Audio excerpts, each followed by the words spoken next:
Kemudian, Ye Chen membaca buku berjudul Kekuatan, yang merinci situasi kekuatan terkuat di Tanah Roland. Di seluruh Tanah Roland, terbagi menjadi 4 kerajaan, yaitu Rumah Ungu, Rumah Darahmu, Rumah Tianqi, dan Rumah Yundan. Ada 10 kekuatan kuat di keempat kerajaan tersebut, termasuk 6 keluarga dan 4 gerbang utama. Di antara ke-6 keluarga tersebut, terdapat keluarga Luo tertua, keturunan Roland. Setelah Ye Chen membaca deskripsi detail kekuatan-kekuatan ini, ia melihat aliansi iblis, dan Ye Chen langsung teringat skala api. Skala api pastilah orang dari aliansi Bansi. Posisinya sekarang adalah Rumah Ungu, dan aliansi iblis hanyalah Rumah Ungu, jadi kristal darah itu seharusnya dikumpulkan untuk aliansi iblis.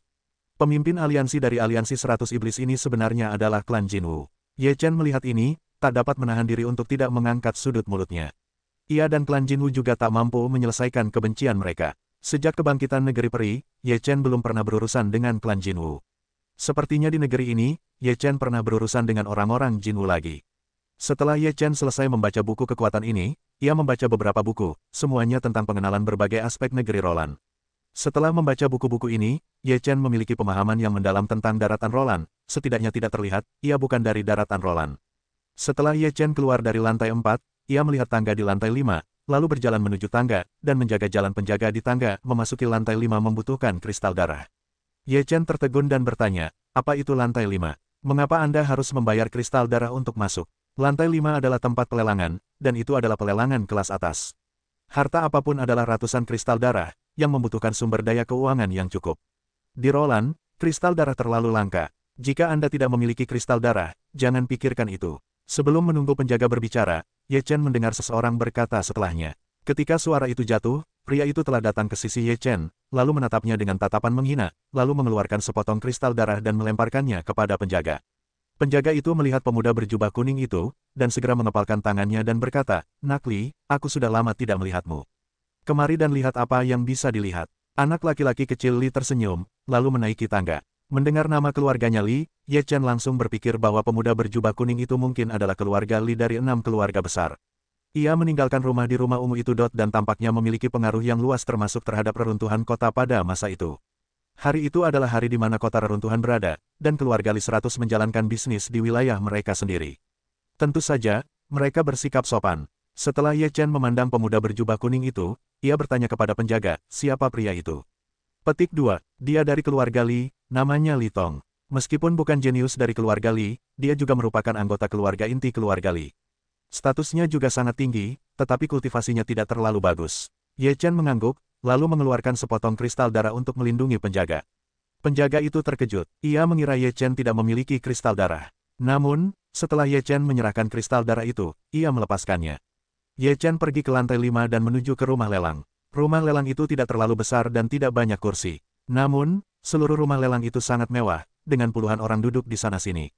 Setelah Ye Chen memasuki rumah lelang, para wanita muda datang untuk melayani, dan hampir setiap orang yang datang ke rumah lelang akan mendapatkan layanan khusus.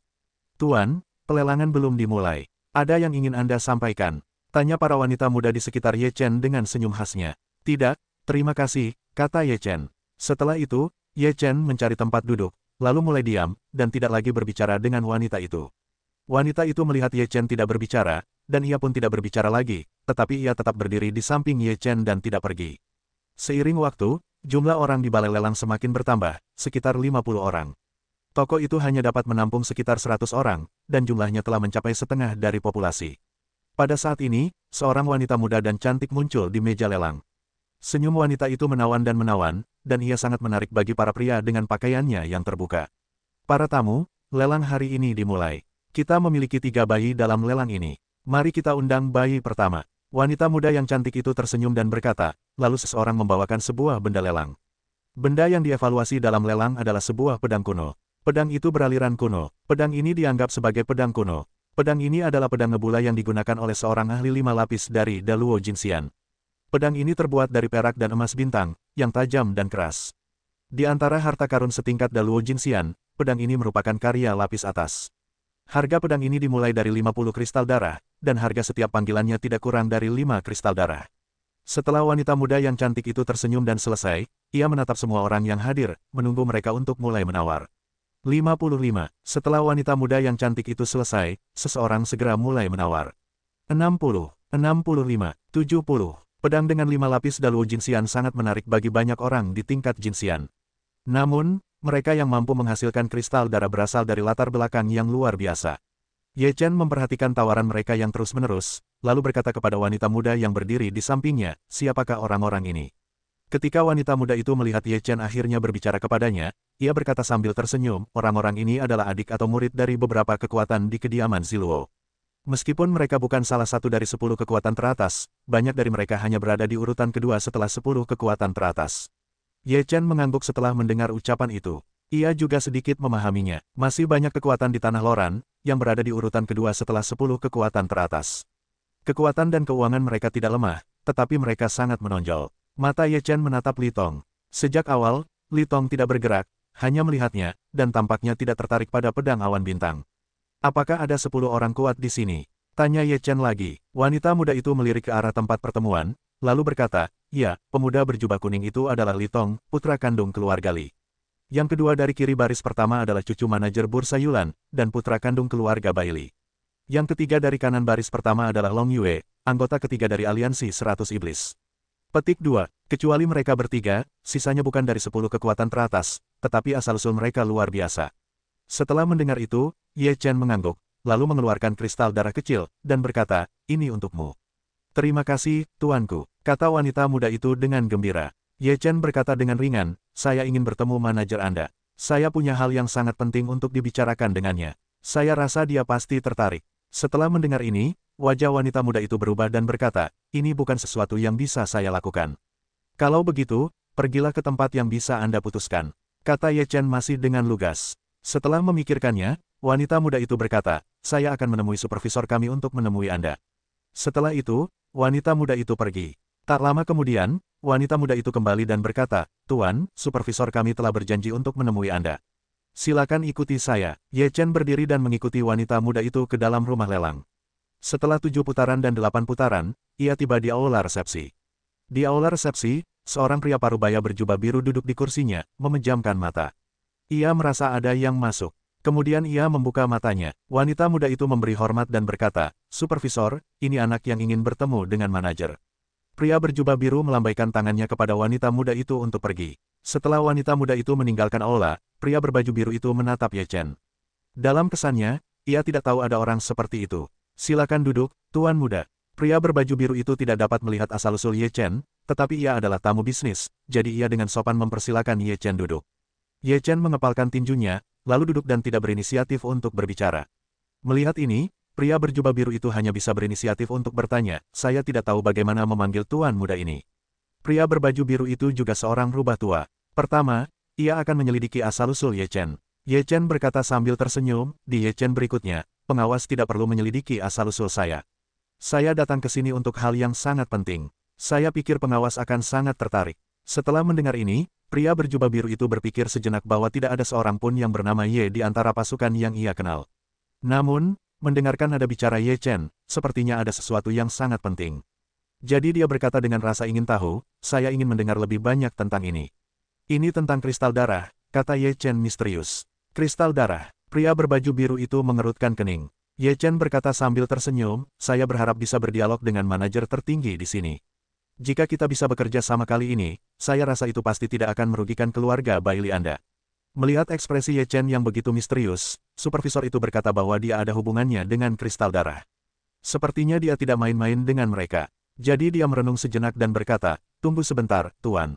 Saya akan datang nanti. Setelah itu, supervisor itu segera bangkit dan pergi. Setelah menyesap teh di aula, Ye Chen mulai memejamkan mata. Setelah beberapa saat, pria berjubah biru itu kembali. Pada saat yang sama, ada seorang pria tua dengan mata yang bersinar. Meskipun sudah tua, dia penuh vitalitas, darah, dan semangat. Setelah Ye Chen merasakan momentum yang kuat, ia membuka matanya. Tatapan lelaki tua itu langsung tertuju pada tubuh Ye Chen, dan keduanya langsung saling memandang. Setelah saling memandang selama beberapa menit, lelaki tua itu tersenyum tipis, lalu duduk di tengah aula dan berkata, saya dengar dari Direktur Liu bahwa Anda ingin mengatakan sesuatu tentang Sui Jing. Saya tidak tahu apa itu. Lelaki tua itu langsung ke intinya dan berbicara langsung. Setelah mendengar ini, Ye Chen berkata sambil tersenyum, saya menemukan tambang kristal darah.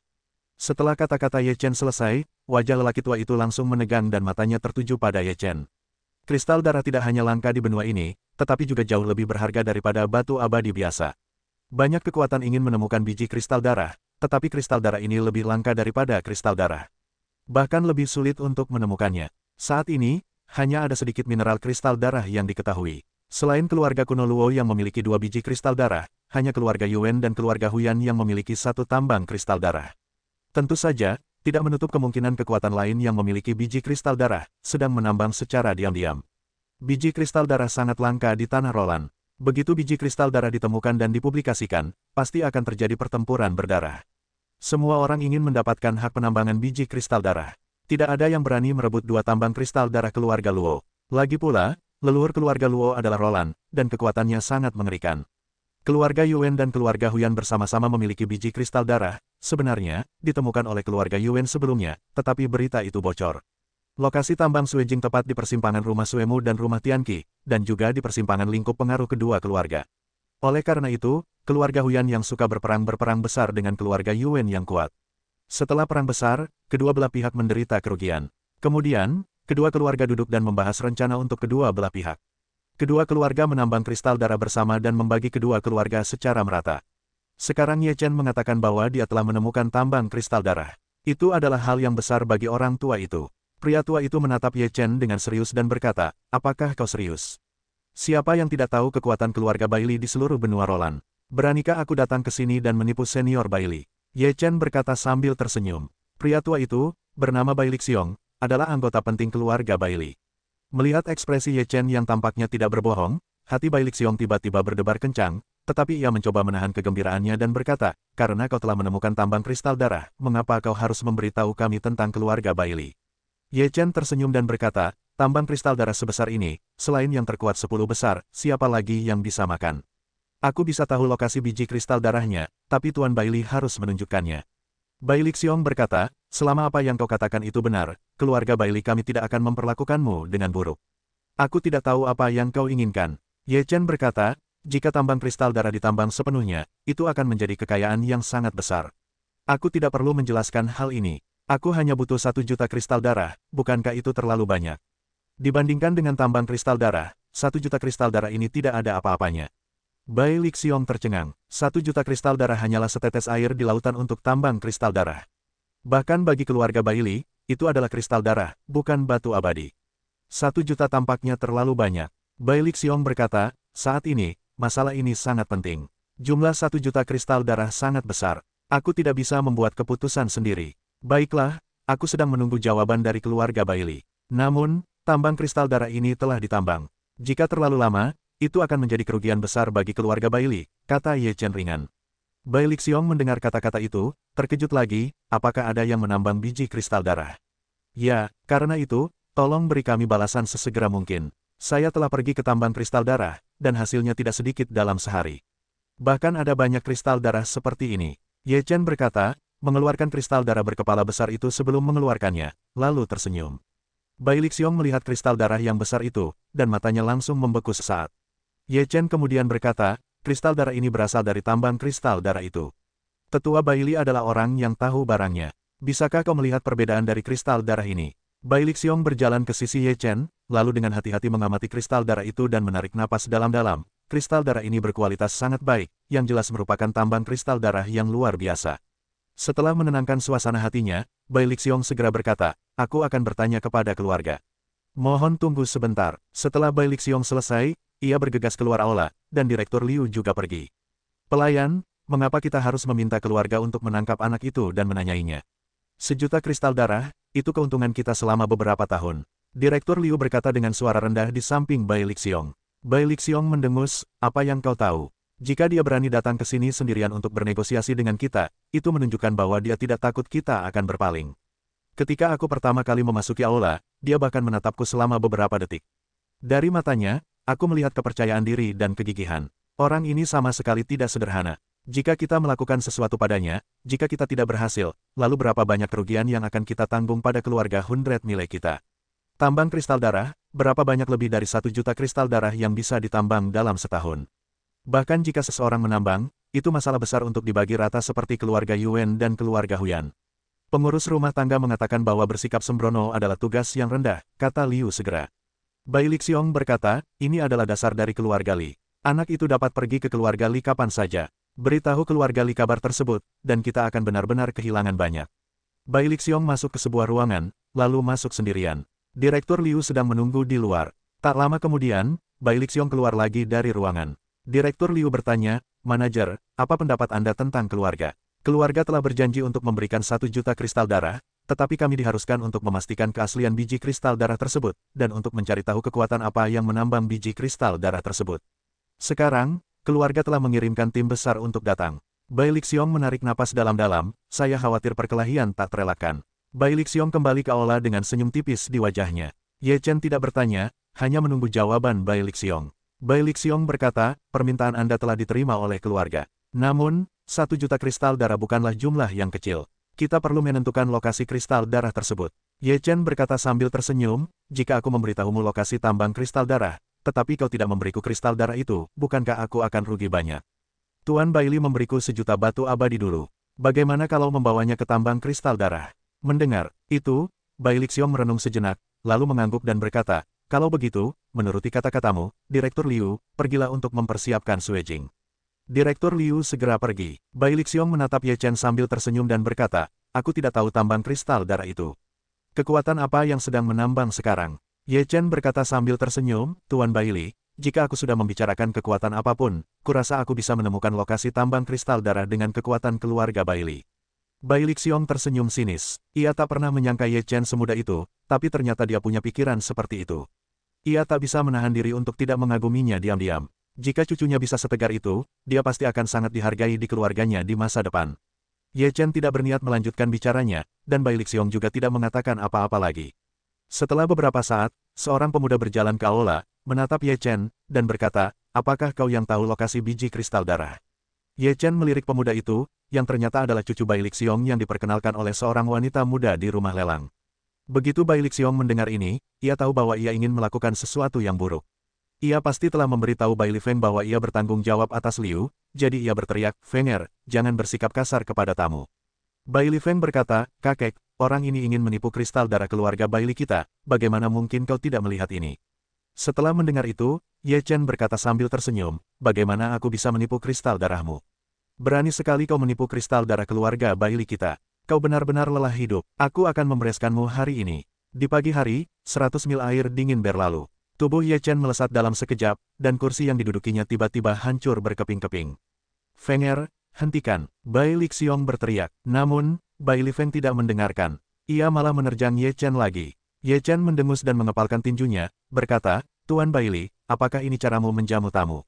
Dengan itu, tinjunya pun dihempaskan. Tinju Bai Lifeng dan Ye Chen beradu, dan seluruh orang itu terlempar. Bai Lixiong segera menarik Bai Lifeng. Lengan Bai Lifeng gemetar. Ia tak berdaya. Wajahnya menjadi sangat buruk. Ye Chen telah berbelas kasih. Jika ini bukan wilayah keluarga Bai Li, kedua lengan Bai Lifeng pasti sudah berubah menjadi kabut darah. Bai Lixiong melihat bahwa Bai Lifeng tidak dalam posisi yang baik, jadi dia berteriak, "Bajingan, sukses saja tidak cukup, gagal saja lebih penting. Jika kau mempermalukan dirimu sendiri, aku akan menghukummu selama 3 tahun." Bai Lifeng menolak dan berkata, "Kakek, aku di sini demi keluarga." "Diam," tegur Bai Lixiong. Ye Chen berkata dengan lemah, "Tuan Bai Li, aku berubah pikiran sekarang. Karena keluarga Bai Li tidak mempercayaiku, aku akan pergi ke keluarga Li. Kurasa mereka pasti sangat tertarik." Wajah Bai Lixiong berubah drastis ketika mendengar ini. Dia bahkan berkata, "Maaf, Tuan. Apa yang terjadi barusan adalah kesalahpahaman. Aku ingin Bai Lifeng meminta maaf kepadamu." Ye Chen menatap Bai Lifeng, dan ekspresinya tidak seperti dia akan meminta maaf. Bahkan jika dia meminta maaf, dia berkata, "Tidak, kurasa kau tidak akan percaya. Aku tetap akan pergi." "Tuan, mohon tunggu." Bai Lixiong dengan cepat melangkah maju 2 langkah di depan Ye Chen, lalu berteriak pada Bai Lifeng, "Bai Lifeng, bukankah kau datang ke sini untuk memberi kompensasi?" Bai Lifeng mendengus dan tidak bergerak. Wajah Bai Lixiong memerah karena marah. Lalu ia berkata, "Tunggu aku. Aku akan membereskanmu nanti." Setelah Bai Lixiong selesai berbicara, ia tersenyum kepada Ye Chen, "Ini adalah kesalahan besar yang telah dilakukan keluarga Bai Li kami. Mohon maafkan aku. Bagaimana kalau begini, kami akan memberimu 100.000 kristal darah lagi sebagai kompensasi." Ye Chen berkata dengan lemah, 1,5 juta kristal darah. Bai Lixiong mendengarkan, menggertakkan giginya, lalu berkata, "Baiklah, itu 1,5 juta kristal darah." Setelah Ye Chen menerima jawaban Bai Lixiong, ia kembali duduk. Kemudian ia tampak menatap Gunung Baili dengan sedikit provokasi. Baili Feng sangat marah. Namun, Baili Xiong takut Baili Feng akan melakukan kesalahan di sini. Maka ia berteriak, mulai sekarang, hadapi tembok selama 3 tahun. Jika kau tidak tahu bagaimana bertobat, aku akan mengusirmu dari keluarga Baili. Baili Xiong benar-benar marah. Yang dulunya bisa menghasilkan 1 juta kristal darah, kini bertambah 500.000 tanpa alasan. 500.000 kristal darah ini juga merupakan keuntungan keluarga Baili selama 1 atau 2 tahun. Setelah mendengar kata-kata Baili Xiong akhirnya tahu bahwa ia takut. Jika Baili Xiong benar-benar mengusirnya dari keluarga Baili, ia tidak akan bertahan hidup di benua ini. Baili Feng pergi dengan wajah pucat. Tak lama kemudian, Direktur Liu membawa kristal darah. Baili Xiong menegur, kristal darah milikku, bukankah kau sudah memberitahu Tuan Muda? Direktur Liu tertegun sejenak. Melihat raut wajah Baili Xiong yang tidak beres, ia berkata, ya. Baili Xiong bergumam, pergi ke gudang untuk mengambil 500.000 kristal darah. Selain itu, kau akan didenda 3 bulan gaji. Wajah pengawas Liu dipenuhi lingkaran. Entah kenapa, Baili Xiong tidak mengatakan apa-apa, dan ia hanya bisa melakukannya. Setelah Direktur Liu mengambil 500.000 kristal darah lagi, Baili Xiong menyerahkannya kepada Ye Chen dan berkata, hitunglah, Tuan. Tidak perlu dihitung, saya yakin keluarga Baili jujur. Ye Chen tersenyum dan menyimpan kristal darah itu. Baili Xiong berkata, bisakah Anda memberitahu saya lokasi biji kristal darah itu? Tuan Baili, silakan ikuti saya. Ye Chen berdiri dan keluar. Baili Xiong segera menyusul. Ye Chen meninggalkan kota Tiansu bersama Baili Xiong, dan pergi jauh-jauh ke Sucheng. Setelah tiba di kota pasar, Ye Chen berkata, biji kristal darah ada di depan, dan sekarang aliansi 100 iblis sedang menambang. Aliansi 100 iblis. Baili Xiong sedikit terkejut. Dia tidak menyangka aliansi 100 iblis telah menemukan biji kristal darah. Ye Chen berkata, untuk mengetahui situasinya, saya ikut campur selama sehari.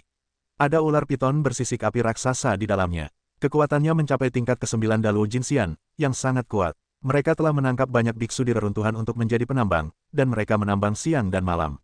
Setelah mendengar kata-kata itu, Baili Xiong kembali terkejut. Ye Chen bahkan bercampur dengan kristal darah dan lolos dari tangan Luo Jinxian besar. Memikirkan hal ini, Baili Xiong bersyukur karena tidak berurusan dengan Ye Chen. Kalau tidak, keluarga Baili tidak akan tahu bahwa ada tambang kristal darah di sini. Ye Chen bersama Baili Xiong datang ke biji kristal darah di dekatnya, lalu menunjuk ke jalan pegunungan, ini biji kristal darah di bawah. Mata Baili Xiong benar-benar melihat seseorang membawa batu, dan ada kristal darah yang bergerak keluar dari gua. Begitu mata Baili Xiong berbinar, ia memastikan bahwa ini memang tambang kristal darah. Seperti dugaanku, itu tambang kristal darah. Tak disangka, aliansi 100 iblis menemukan tambang seperti itu, kata Baili Xiong bersemangat. Ye Chen tersenyum dan berkata, Tuan 100 Li, kau juga melihat biji kristal darah ini. Kalau begitu, aku tidak masalah, kalau begitu aku pergi dulu. Baili Xiong menatap Ye Chen, matanya sedikit menyipit, dan nadanya sedikit dingin, jika kau bisa memberitahu keluarga Baili tentang tambang kristal darah ini, tentu saja kau akan memberitahu keluarga Li bahwa potongan daging ini hanya sebesar ini. Semakin banyak orang, semakin sedikit yang bisa dimakan. Mendengar kata-kata Baili Xiong, wajah Ye Chen muram dan berkata, apa maksudmu, Tuan? Apakah ini pembunuhan? Aku punya integritas. Aku tidak percaya pada orang mati, aku tidak percaya pada orang mati. Dengan tatapan dingin, niat membunuh muncul. Ye Chen merasakan niat membunuh Baili Xiong, ia mengangkat sudut mulutnya, tanpa rasa takut, dan berkata, aku berjanji kau akan menyesalinya. Kalian semua, aku akan menyesalinya. Baili Xiong mendengus, lalu langsung menepuk Ye Chen dengan telapak tangannya. Tubuh Ye Chen cepat mundur, dan perahu yang sudah siap muncul seketika, membungkusnya dengan perahu. Baili Xiong menepukkan telapak tangannya di perahu di sisi lain, tetapi perahu itu hanya sedikit bergetar. Ye Chen berkata dengan dingin, aku bilang kalian akan menyesalinya. Wajah Baili Xiong berubah, lalu ia menghembuskan napas yang lebih kuat dan membunuh Ye Chen. Namun, serangannya dihalangi oleh perahu lain, dan Ye Chen tidak terluka sama sekali. Baili Xiong menyadari bahwa ia telah membuat kesalahan besar. Ia menarik napas dalam-dalam dan berkata, itu hanya lelukonmu tadi. Kenapa kau harus menganggapnya serius? Kata Ye Chen sambil tersenyum. Benarkah, aku akan bercanda denganmu nanti. Kuharap kamu tidak menganggapnya serius. Apa yang ingin kau lakukan? Baili Xiong merasakan firasat buruk di hatinya. Ye Chen menunjukkan senyum misterius dan berkata, kau akan segera tahu. Setelah itu, Ye Chen mengemudikan perahu ke sisi lain dan segera pergi. Wajah Baili Xiong berubah drastis. Ia langsung mengerti maksud Ye Chen. Ia segera kembali ke kota Tiansu untuk melatih keluarganya. Ye Chen mengemudikan perahu ke sisi lain sungai dan menuju reruntuhan suci, kota lain di wilayah kekuasaan keluarga Li. Di malam hari, sesosok muncul di dinding kediaman Tuan Kota Sengsu. Kemunculan sosok ini langsung menarik perhatian penguasa kota. Siapa yang membobol kediaman Tuan? Tanya seseorang. Katakan Tuan Kota, ada biji kristal darah 3.000 mil jauhnya dari kota reruntuhan. Saat ini, aliansi 100 iblis sedang menambang, dan keluarga Bailey juga berencana untuk merebutnya. Jika keluarga Bailey bisa menjadi yang pertama bergabung dengan aliansi 100 iblis, keluarga Lee hanya bisa menatapnya. Setelah sosok itu selesai, tubuhnya menghilang dalam sekejap. Suara Ye Chen terdengar jelas di seluruh kediaman Tuan Kota. Tuan Kota Sheng Su adalah anggota keluarga Lee. Setelah mendengar berita ini, ia sangat terkejut. Ia bergegas keluar, tetapi tidak melihat siapapun. Ia bertanya kepada orang yang melihat sosok itu, siapa orang itu tadi? Apakah kau melihatnya dengan jelas? Kembalilah ke Tuan Kota, aku tidak melihatnya dengan jelas. Ada sesuatu tentang tambang kristal darah, tetapi itu masalah besar. Tuan Kota Sheng Su tidak berani mengabaikannya. Bahkan jika ada lelucon, ia lebih suka percaya atau tidak. Ia segera melapor kepada keluarga. Setelah berita itu, keluarga Lee segera mengumpulkan sejumlah besar orang untuk pergi ke reruntuhan. Pada saat ini, keluarga Bailey sudah bergegas ke arah reruntuhan. Ye Chen meninggalkan kota Sheng Su malam itu dan kembali ke arah kota, lalu melaporkan surat kepada ular piton skala api. Setelah mengetahui berita itu, wajah ular piton skala api berubah drastis. Dia juga menghubungi aliansi 100 iblis untuk pertama kalinya. Setelah menerima berita itu, aliansi 100 iblis semakin marah. Bagaimana mungkin biji kristal darah ditemukan? Namun, bagaimanapun caranya, biji kristal darah tidak boleh hilang. Oleh karena itu, hampir semua orang kuat di aliansi 100 iblis dikirim ke arah reruntuhan. Ye Chen berhasil memprovokasi ketiga kekuatan untuk saling bertarung. Dia sendiri kembali ke reruntuhan dan berencana untuk menonton pertunjukan yang bagus di sini untuk melihat bagaimana ketiga kekuatan akan menangani masalah kristal darah. Menurut gagasan Ye Chen, hanya ada 3 kemungkinan. Pertama, ketiga pihak berbagi tambang kristal darah. Kedua, keluarga Lee dan aliansi keluarga Bailey melawan aliansi Bai Yao dan mengalahkan aliansi Bai Yao, sehingga kedua keluarga mereka berbagi tambang. Kemungkinan kejadian ketiga relatif kecil, tetapi bukan tanpa alasan. Aliansi 100 iblis mengalahkan keluarga Bailey dan keluarga Lee, dan menyelamatkan tambang kristal darah. Ye Chen beristirahat sehari di kota pasar. Keesokan harinya, ia mendengar kabar baik dari luar kota. Ye Chen segera meninggalkan kota pasar dan pergi ke arah tambang kristal darah. Ia mendapati bahwa telah terjadi perang besar di sana. Ada banyak orang kuat di tambang kristal darah, dan ada banyak Hunyuan Daluo Jinxian. Akhirnya, permainan yang bagus dimulai. Ye Chen sedikit mengangkat sudut mulutnya, lalu menyaksikan ketiga kekuatan itu saling bertarung. Di atas tambang kristal darah, ketiga kekuatan itu bermusuhan dan ingin menduduki tambang kristal darah sendirian. Namun, seiring berlanjutnya pertempuran, keluarga Bailey dan keluarga Lee bersatu untuk menghadapi aliansi 100 iblis. Aliansi Bai Yao juga bersumpah untuk tidak menyerah, kedua belah pihak saling membunuh, dan banyak orang tewas. Namun demi kristal darah, mati pun tak ada artinya. Pada saat ini, aliansi 100 iblis juga menunjukkan kekuatannya. Di bawah pengepungan kedua keluarga, mereka bahkan terus bertahan, menyebabkan kerugian besar bagi kedua keluarga. Dapat dikatakan bahwa kedua belah pihak kalah, dan akhirnya ketiga belah pihak berhenti berperang dan mengadakan negosiasi di tambang kristal darah. Setelah perdebatan sengit sehari semalam dan hampir seperti perang, ketiga belah pihak mencapai kesepakatan untuk membagi biji kristal darah menjadi 3 bagian, yang masing-masing bertanggung jawab atas 1 bagian. Ketiga belah pihak tidak boleh merebut atau mengganggu bagian kristal darah milik pihak lain. Pelanggar akan diserang bersama oleh kedua kekuatan lainnya. Ketika Ye Chen melihat bahwa ketiga pihak telah mencapai konsensus, mereka tidak bertarung lagi, jadi mereka tidak terus tinggal.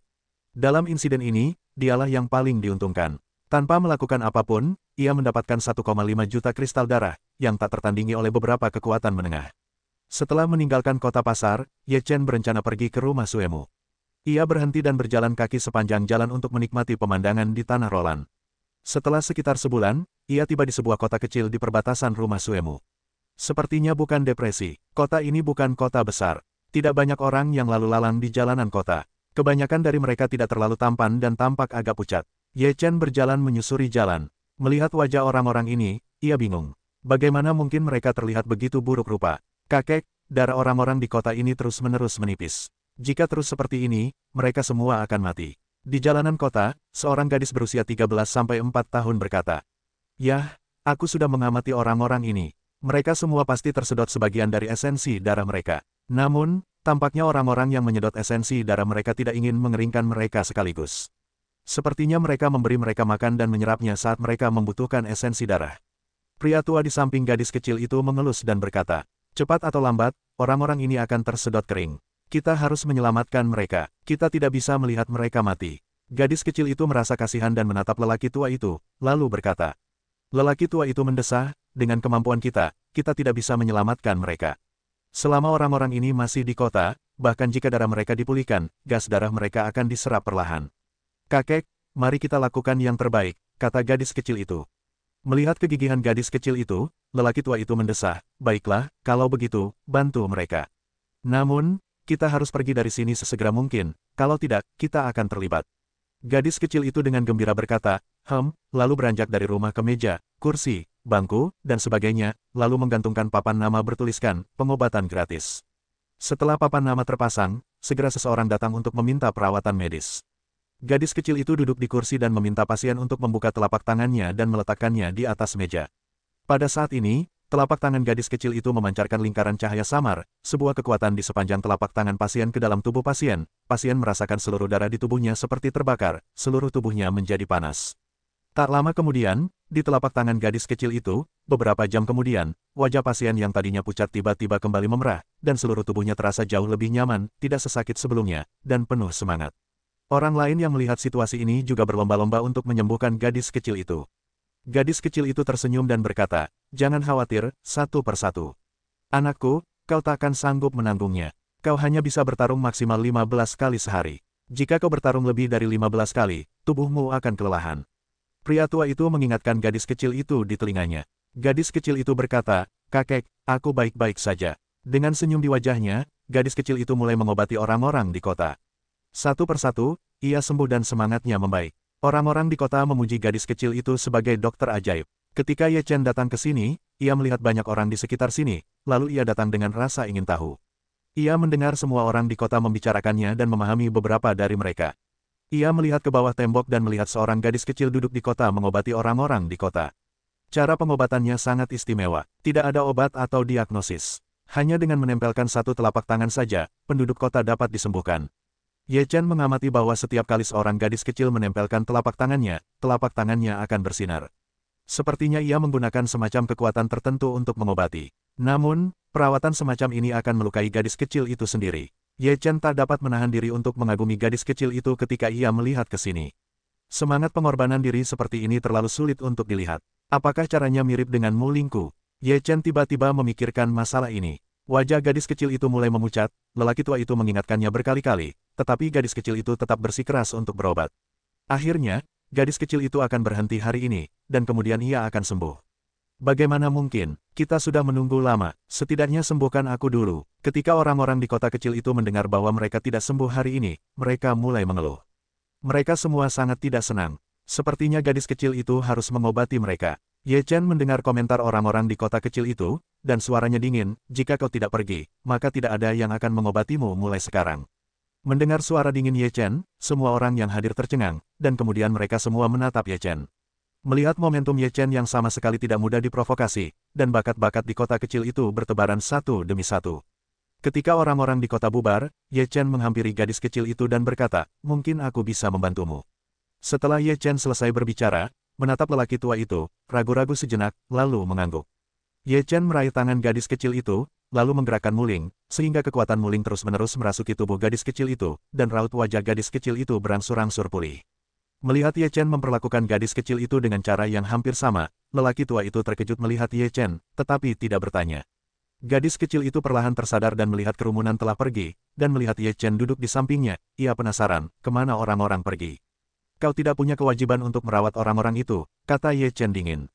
Siapa kau? Tanya gadis kecil itu. Aku hanya orang yang lewat. Daun pagi hari bersinar terang. Semua orang butuh bantuan, meskipun tidak ada kewajiban untuk membantu mereka, tapi aku bisa membantu mereka, itulah nilai terbesarku, kata gadis kecil itu. Mendengar ini, Ye Chen merasa sedikit terharu. Jarang sekali ada orang baik hati di dunia ini yang membalas kejahatan dengan kebaikan dan tidak melupakan niat awal mereka. Ye Chen berkata, tapi mereka tidak tahu bagaimana cara bersyukur. Gadis kecil itu berkata, orang berbeda-beda. Bagaimana mereka melakukannya adalah urusan mereka. Aku hanya perlu melakukan apa yang ingin kulakukan. Lagi pula, aku tidak meminta mereka untuk bersyukur. Ye Chen berkata sambil tersenyum, dengan anak-anak baik hati sepertimu, kurasa orang tuamu pasti bangga padamu. Gadis kecil itu mendengar ucapan itu tetapi menunjukkan ekspresi sedih. Setelah melihat itu, lelaki tua itu segera mengganti topik pembicaraan dan berkata, Xiaoyu, kamu harus istirahat dulu, jangan terlalu banyak berpikir. Setelah itu, dia berkata kepada Ye Chen, terima kasih atas bantuanmu tadi. Apa sebutannya? Ye Chen mengepalkan tinjunya dan berkata, Ye Chen selanjutnya. Pria tua itu mengepalkan tinjunya dan berkata, "Suamiku, Mo Chun, ini bahasa Mo cucuku." "Senang bertemu denganmu," kata Ye Chen sambil tersenyum. Metode yang digunakan Jian Ye Chen barusan sangat mirip dengan Xiao Yu. "Aku tidak tahu dari mana asalnya." Mo Chun bertanya dengan rasa ingin tahu. Ye Chen berkata sambil tersenyum, "Pada awalnya, secara kebetulan, dia membunuh kepala roh kayu dan mendapatkan manik roh kayu. Setelah disempurnakan, dia memiliki kemampuan seperti itu." Begitu, Mo Chun mengelus jenggotnya dan berkata, "Sia muda, apakah kamu sedang melewati kota Tianjin?" Ye Chen mengangguk, lalu bertanya dengan rasa ingin tahu, "Tuan Mo, kurasa orang-orang di sini pucat, seperti kehilangan terlalu banyak darah." "Bagaimana ini bisa terjadi? Seharusnya mereka telah tersedot sebagian esensi darahnya," kata Mo Chun. "Sebagian esensi darahnya tersedot." Ketika Ye Chen mendengar kata-kata itu, dia teringat sesuatu dan berkata, "Apakah ini pekerjaan Sekte 9 Yin?" Mo Chun berkata, "Sekte Jiuyin tidak jauh dari kota Tianjin, dan sepertinya aku belum pernah mendengar hal seperti itu terjadi sebelumnya. Kurasa itu tidak ada hubungannya dengan Sekte Jiuyin. Kalaupun ada, itu urusan pribadi."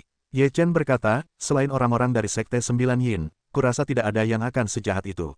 Sekalipun mereka tahu apa yang harus dilakukan, orang-orang ini sangat lemah sehingga mereka tidak bisa melawan sama sekali." Mo Chun tersenyum pahit. Ye Chen terdiam sejenak dan berkata, "Kalau begitu tangkap pembunuhnya." Mo Chun menatap Ye Chen, lalu terkejut dan berkata, "Sia muda, apakah kau punya cara untuk menangkap binatang buas itu?" Ye Chen berkata, "Pembunuh di balik layar pasti bukan orang yang sangat kuat. Paling-paling, dia berada di ranah Jin Xian. Karena itu, aku yakin, sekalipun aku tidak bisa menangkapnya, aku tahu siapa dia."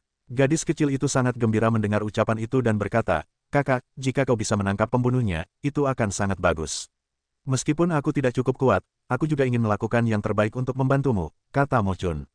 Ye Chen berkata sambil tersenyum, "Gadis Mo Yu masih perlu dijaga oleh tetua, jadi kita tidak akan mengganggu tetua. Aku akan tinggal di sini beberapa hari ini dan menunggu pembunuhnya datang." Setelah itu, Mo Chun dan Mo Yu meminta Ye Chen untuk kembali ke rumah untuk beristirahat. Mo Yu juga menyiapkan makanan. Setelah makan, hari sudah malam. Ye Chen duduk di tempat tidur di kamar dan bermeditasi. Baik Mo Chun maupun Mo Yu sangat penasaran. Kapan pembunuhnya muncul dan seperti apa rupanya? Setelah tengah malam, hampir semua orang di kota sudah tidur. Pada saat ini, angin bertiup kencang di kota. Jika seseorang berjalan di kota, itu akan sangat menakutkan. Setelah Ye Chen merasakan angin, matanya terbuka, lalu tubuhnya melesat dan menghilang dalam sekejap. "Di mana kakak laki-lakinya?" Mo Yu menoleh ke belakang, melihat Ye Chen menghilang, ia tak bisa menahan diri untuk tidak terkejut. Kecepatannya luar biasa. Mo Chun bahkan lebih terkejut. Awan hitam muncul di langit. Sebuah kekuatan langsung menyelimuti seluruh kota, lalu jejak kekuatan dari kota perlahan-lahan berkumpul di antara awan gelap. "Kau benar-benar bermain trik di balik layar." Pada saat ini, sebuah suara dingin terdengar, dan awan gelap bergetar sejenak, lalu sesosok muncul dari awan hitam. Petik 2. Apa ekspresi Ye Chen yang garang itu? "Aku lelah hidup jika kau berani mengurusi urusanku." Apakah aku lelah hidup, atau kau memang tak ingin hidup? Ye Chen bergumam dingin. "Beraninya aku menjadi begitu liar dan mencari kematian di dalam tubuh Sekte 9 Yinku." Sosok di balik awan hitam itu langsung meraung, dan awan hitam itu menerjang Ye Chen. Ye Chen bergumam dan mempersembahkan kurban kepada 8 trigram Tai Chi. Cahaya suci melesat keluar dan menyelimuti awan hitam itu dalam sekejap. 8 trigram Tai Chi yang sebelumnya, di bawah dukungan darah dewa, kini kekuatannya meningkat pesat.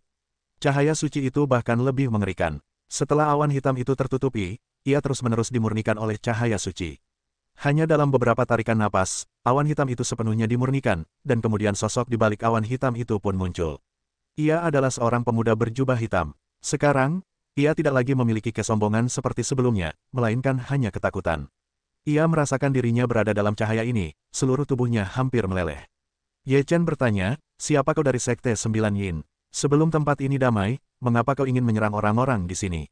Pemuda berjubah hitam itu terkejut dan berkata, "Aku hanya murid Sekte 9 Yin. Karena aku terluka dan perlu pulih, aku hanya bisa menyerap esensi darah mereka, tetapi aku tidak berani mengeringkan mereka sepenuhnya, agar tidak menimbulkan masalah yang tidak perlu." "Apa kau takut masalah? Apakah ini wilayah Sekte 9 Yinmu?" Ye Chen mencibir. Pemuda berjubah hitam itu berkata, "Sekte 9 Yin dan keluarga Yuan telah membuat aturan bahwa mereka tidak boleh membunuh sembarangan.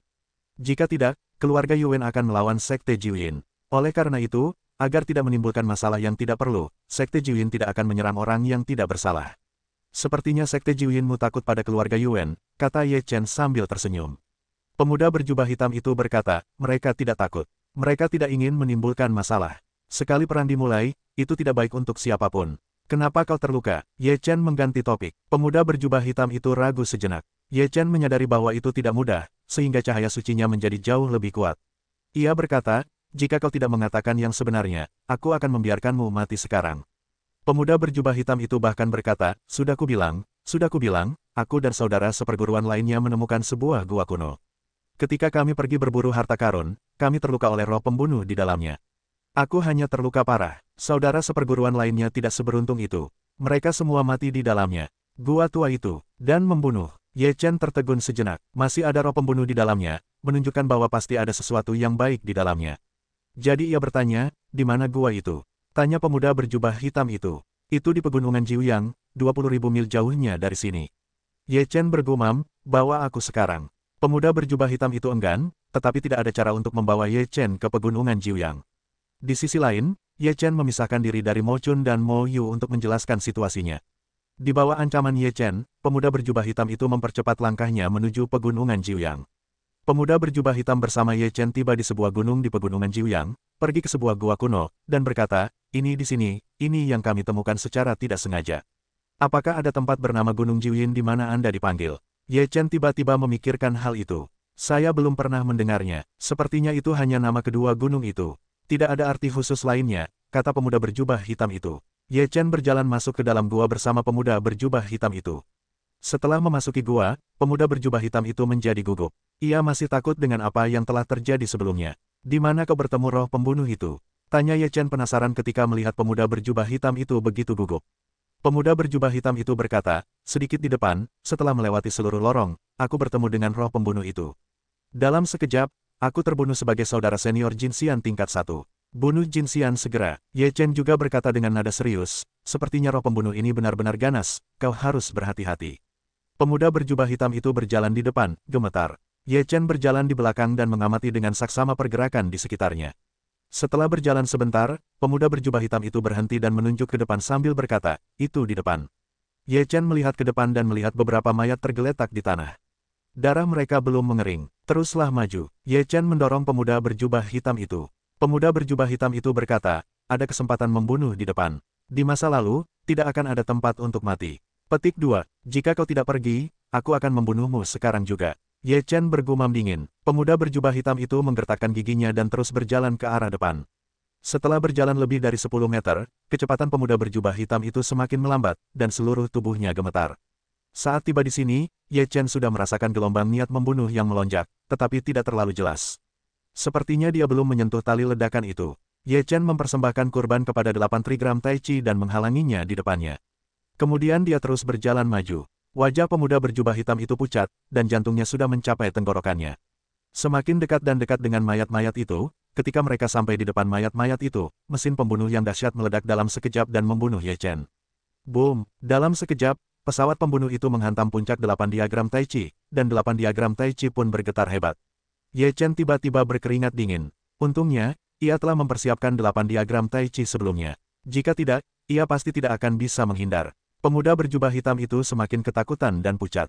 Ketika ia melihat 8 diagram Tai Chi menghalangi serangannya, ia merasa lega dan perlahan-lahan mencemaskan dirinya. Ye Chen menggunakan 8 diagram Tai Chi sebagai perisai, menghalangi dirinya sendiri, dan terus maju. Tentu saja, pemuda berjubah hitam itu berjalan di depannya. Saat kami melewati mayat itu, serangan pembunuhan lain datang dan membombardir 8 diagram Tai Chi.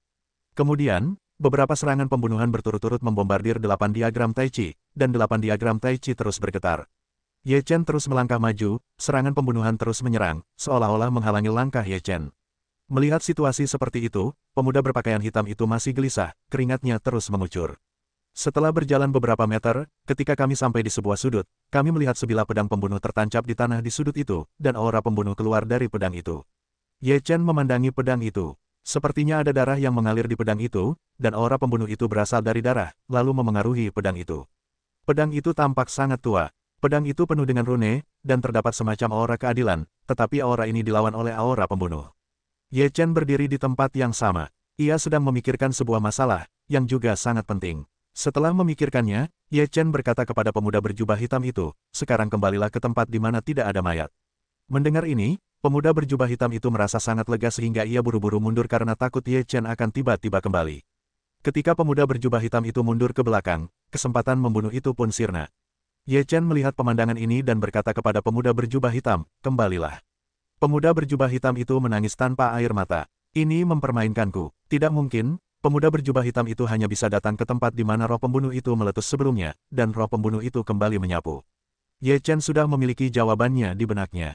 Kau juga mengatakan bahwa pegunungan Jiuyang tidak ada hubungannya dengan sekte Jiuyinmu, kata Ye Chen dingin. Pemuda berjubah hitam itu membeku. Dia tidak mengerti apa yang Ye Chen maksud. Dia berkata, aku benar-benar tidak tahu apa-apa. Selama kau mendekatinya, akan ada kesempatan untuk membunuh. Begitu kau menjauh sedikit, kesempatan untuk membunuh itu akan hilang. Ini jelas tepat untukmu, Sekte 9 Yin, kata Ye Chen dingin. Ia menatap pemuda berjubah hitam, yang juga dibutakan olehnya dan tampak sedang berpikir. Ini sepertinya bukan kepura-puraan. Sebagai murid Sekte 9 Yin, kau tidak tahu tentang itu. Ye Chen terus bertanya. Pemuda berjubah hitam itu menggelengkan kepalanya dan berkata, aku benar-benar tidak tahu, dan aku belum pernah mendengarnya. Ye Chen mendengus, lalu berkata, hari ini aku akan menghapus kultivasimu, agar kau tidak bisa menyakiti orang lain. Wajah pemuda berjubah hitam itu berubah drastis. Pada saat ini, Ye Chen menepukkan satu tangannya, dan sebuah kekuatan menghantam pelindung surgawi pemuda berjubah hitam itu. Otot dan pembuluh darah pemuda berjubah hitam itu tiba-tiba pecah, dan seluruh napasnya tercerai-berai dari tubuhnya. Tanpa bantuan napas, pemuda berjubah hitam itu bagaikan bola api, tergeletak tak berdaya di tanah. Ye Chen melemparkan pemuda berjubah hitam itu ke kejauhan, dan mesin pembunuh itu lenyap sepenuhnya. Ye Chen berjalan menuju pedang kuno itu. Noda darah di pedang itu seharusnya sudah ada sejak lama, tetapi belum mengering. Sepertinya baru saja disentuh. Sepertinya, selama darah itu merasakan napas para murid Sekte 9 Yin, ia akan secara spontan mengeluarkan aura pembunuh. Ini secara khusus ditujukan kepada Sekte 9 Yin. Kemudian, Ye Chen melihat beberapa kata di dinding di samping pedang kuno itu, Sekte Jiuyin berhenti. Tidak ada ampun bagi mereka yang melanggarnya. Tidak ada amnesti untuk membunuh. Setelah membaca kata-kata itu, Ye Chen menghela napas. Ia merasa pasti ada rahasia besar di dalamnya, yang memiliki hubungan erat dengan Sekte Jiuyin. Ye Chen dengan hati-hati mengingat buku-buku kuno yang telah dibacanya. Tidak ada buku kuno yang digunakan Sekte Jiuyin dan kekuatan lain untuk saling menahan. Pedang kuno ini bukanlah sesuatu yang mampu ia beli. Setidaknya sekarang, ia mungkin tidak mampu memegangnya. Namun, pedang itu mungkin akan menjadi senjata tajam untuk melawan Sekte 9 Yin di masa depan. Ye Chen menyilangkan pedang kuno dan berjalan ke depan. Masih ada lorong yang dalam di depan, dan tak berujung. Meskipun Ye Chen yakin bahwa lorong itu sensitif terhadap Sekte 9 Yin, ia tidak berani bersantai, dan memblokir 8 trigram Tai Chi di depannya untuk berjaga-jaga. Tidak ada yang salah dengan jalan di depannya. Setelah berjalan sekitar setengah jam, Ye Chen melihat ada titik cahaya di depannya. Sepertinya ia akan segera sampai di ujungnya.